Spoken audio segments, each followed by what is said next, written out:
likely that he's going to be able to play on Sunday against the Vikings due to that shoulder injury. We'll see if Bridgewater can get back. It certainly sounds like Teddy Bridgewater has a better chance of being back Sunday against Minnesota than Christian McCaffrey. And Tua Tagovailoa and the Dolphins were hot until they were not, and he was benched against Denver. What happens going forward? Brian Flores said after the game that Tua will remain as the starting quarterback Sunday at the Jets. He wanted the ability to try to jumpstart the offense late in the game, running the 2-minute drills. Trusted Fitz a little bit more at that point in time. So Tua came out of the lineup, but Tua will be back in the starting lineup Sunday. What did you think about that? I like the move. You know, people are going to say, well, when are you going to start to trust your young quarterback, put him in the fire? But at some point, when your quarterback is getting beat up, the offensive line is like a sieve, and Denver's just teeing off on him. I get it. Protect it. What did we come into the season with worrying about Tua? The injuries. So you already see him. He's getting bent and contorted. Why continue to put him in that situation and allow him to get beat up? Brian Flores and Chris Greer, they have earned the ability to make decisions because every decision they've made over the last 12, 18 months, it's worked out. Yes. Even when we thought it wasn't going to work out, it's worked out. So I'm going to lean on them. If Brian Flores says, hey, I'm going to put Fitz in, you know what? Go ahead. I'm with you. You know, when I look at this situation, I look at all the young quarterbacks, Bug, Adam, that had to really take the bumps in the road, that had to take the lumps across the chin. Think about a young Jared Goff, when you think about a young Josh Allen. But when you're seeing that guys like Bradley Chubb, the way Vic Fangio had that defense 10 off on that offense, he was pressured all day. Yes, I understand now since you put it that way of why Brian Flores took him out. But if that wasn't the reason, then why didn't he let his young quarterback take his lumps? Because going down the road for the future, he's going to need to be able to battle through some adversity, and he took him out yesterday, but he was unable to battle through that adversity. Wasn't he nicked up during the week, too, though? I think he was a little bit. Steve, what did you think of the move? It was awkward when they put him in first, a couple weeks ago, and it was like, really? And then, because Fitz was on a roll, you're like, okay, look, I don't mind. I lived this with Joe Montana back and forth. Like, the rigor of it is totally fine. And I think if you're going to be an NFL quarterback and last, you can come in and out and people can pull you and go back in and start. I'm not worried about it. But in today's game, everyone's looking for that clean kind of pathway. And if Tua's is going to be back and forth, I think then Brian should really specific to the media, because then we all sit and talk about it and we gin everything up. When if he's like, no, look, he's going to play, and if he doesn't play well, he's going to come out. Fitz is going to play. Maybe Fitz starts, maybe he doesn't. I just appreciate Brian just letting us in so that we can all support that decision, because it looked awkward from the beginning, and now it's starting to get more awkward. All right, we move on. Next week, the Dolphins in the division at the Jets. Coming up here on Monday Night Countdown, Boomer counts down the top plays of Week 11. The Cleveland Browns had plenty of great candidates from Sunday, but none were number one. See what tops the list. Plus, we have one-on-one interviews with Rob Gronkowski and Jalen Ramsey. Gronk and Randy Moss explain why they were some of Tom Brady's favorite targets.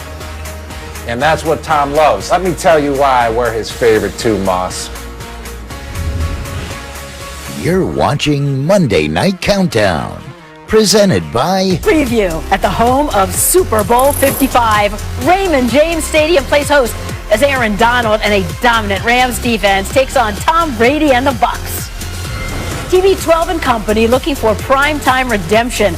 They've been a bit sluggish under the lights this season. We'll tell you about all the changes they've made this week to remedy that. Aaron Donald was something to prove as well. Brady is the only quarterback he's faced multiple times without a sack or a win.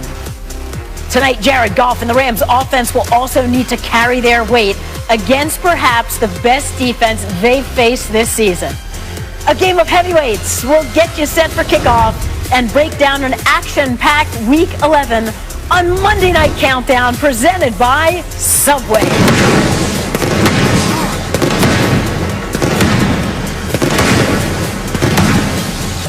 Who wants to be in Tampa in February? Hall of Famer Steve Young, who once wore the creamsicle colors, is a Pirate tonight. Steve, on board the Buccaneer ship. And Steve, we know you probably can't even hear us now, but we wish that we were there with you.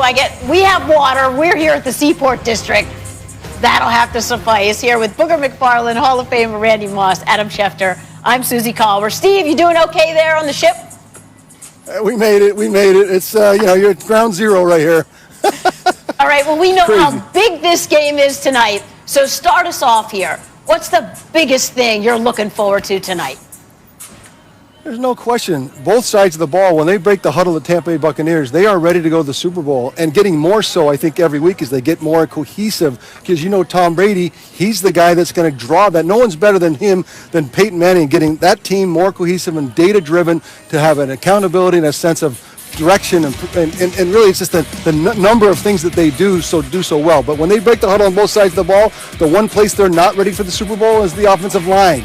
Against the Chicago Bears, those top 5 pass rushers, when they can bring 4, like the Bears, like the Saints, like the Rams, that's why tonight is so pivotal. If you think that they actually can go to the Super Bowl, then you watch those 5 offensive linemen, and can they keep a 43-year-old, Tom's never been fast, Susie, but he's not getting faster. And then right up the middle, you saw what happened those couple of weeks against those great pass rushing teams. It's a problem. If it's a problem tonight, then it's a problem for the Super Bowl. And I think every Buccaneer fan is going to be looking tonight to see what happens against this Ram defensive front.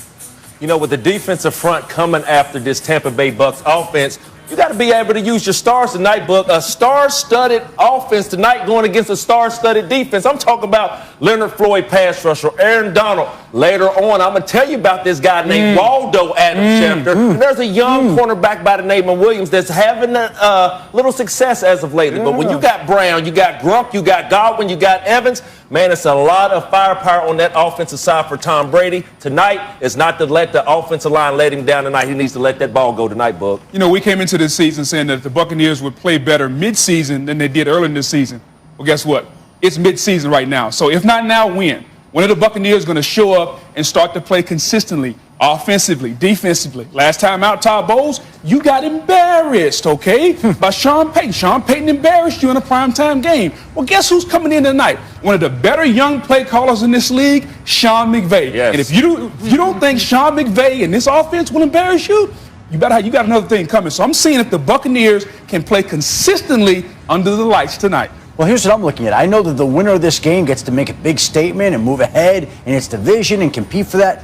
But the flip side to this is the loser of this game might come out ahead, because the loser might be more apt to get the wild card.